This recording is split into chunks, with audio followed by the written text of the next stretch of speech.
there's so much pain behind the eyes, and I'm in immaculate. I could have gone on stage. And for me, I think steroids was a comfort for like, go gym, and then if I'm in shape, that's my focus. Doesn't matter what happens, as long as I get my meals in, I've got this process, I've got this structure.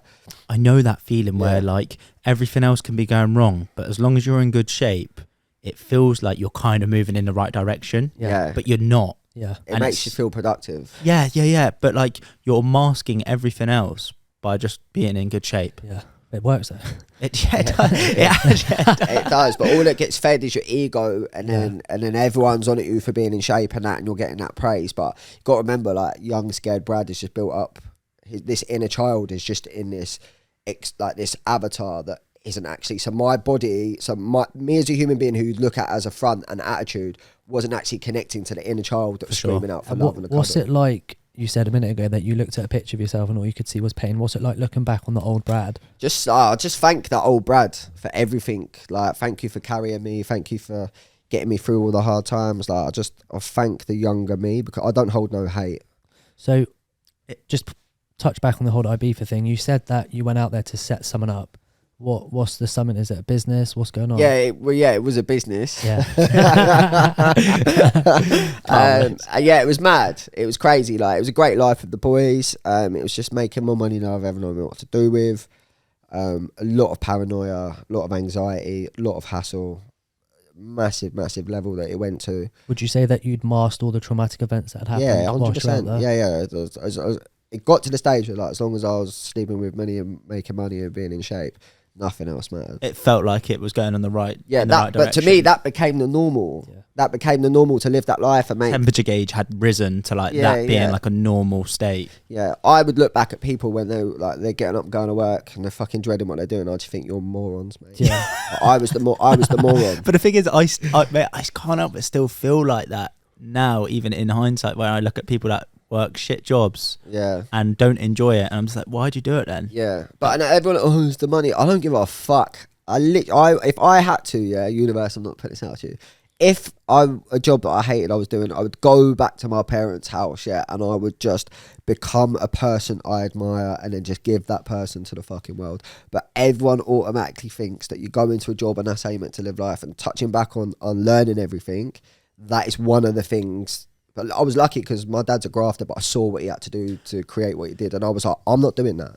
Mate, it baffles me when I look at someone who's in like a bang average job at like 25k, and there's nothing wrong with that, right? Like, as long as you're grafting and like that's what you got to do, and if you've got responsibilities, I understand. But like 25k average job, 30k, but they hate it, and I'm just like, why don't you just go and do something that's a bit funner, and then you'll enjoy it? Like, you know, even if you wanted to be like something that's like, not say success wasn't monetary for you, the value of it wasn't, but you enjoyed, like, I don't know, outdoor water sports. Like, just go and be an outdoor water like sports instructor, and you'll make the same dough. Yeah, the thing is though, is you can see it from the other side of it, because they might have grown up and been instilled by their parents that is the way to do it, and it's almost like trying to retract back onto the limiting beliefs and whatever they've been taught. Is sometimes it's difficult, mate, because it's almost like a habitual thought in the subconscious that that's what they think they should be doing. So that's how their paradigm's wired. That's what I mean. So for us, it's easier for us to say that here, but there's people out there who might disagree because they haven't had the exposure to the information, or they don't have the knowledge. Yeah, it's weird though, because I could never understand where I got my get up and go from, because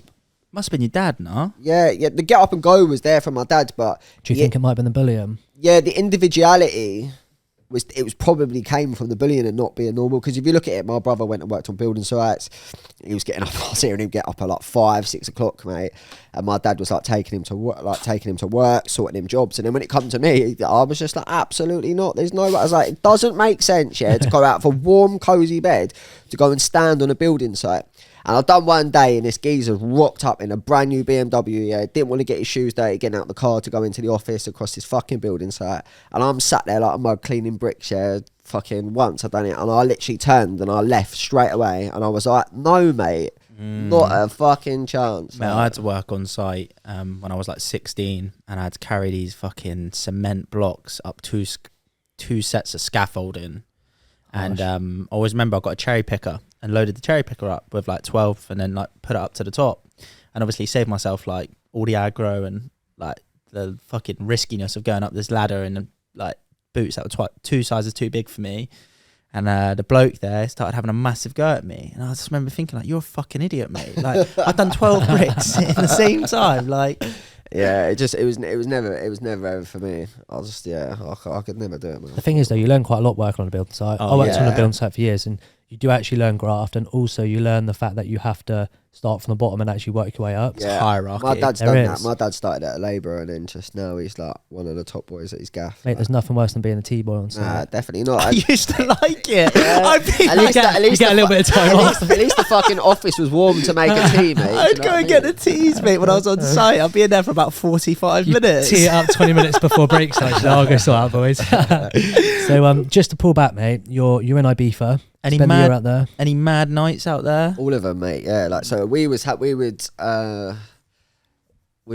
making so much money that we weren't used to it. To be fair, like ridiculous. And then you just get sucked in.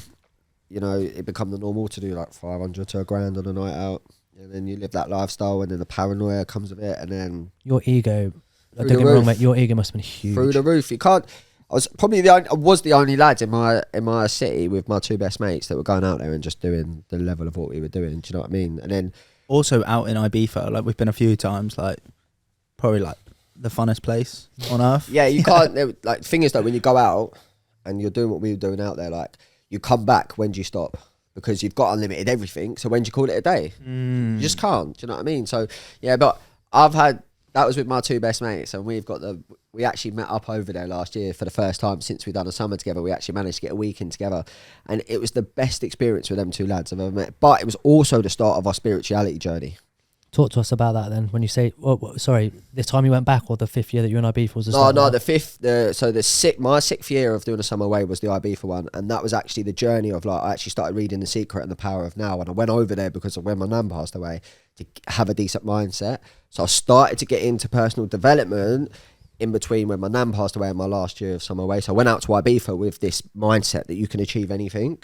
So my ego was like through the roof, mate. Do you know what I mean? Not only am I achieving all of these things, but I'm using the law of attraction without even knowing it. And you're jacked. And I'm jacked. Yeah, I'm not even joking.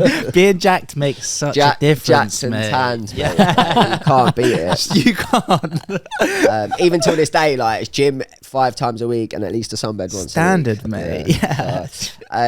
So yeah, that was an amazing experience, and I started getting spirituality. Then obviously when you go on a roll through with the boys and that, and you're in the apartment and then you're talking about the world and the universe and that, then And you're pinging. like Yeah. that was my first experience. And my friend Jordan actually went on to, he's like in Australia now, that was the start of his journey of like going deep into spirituality.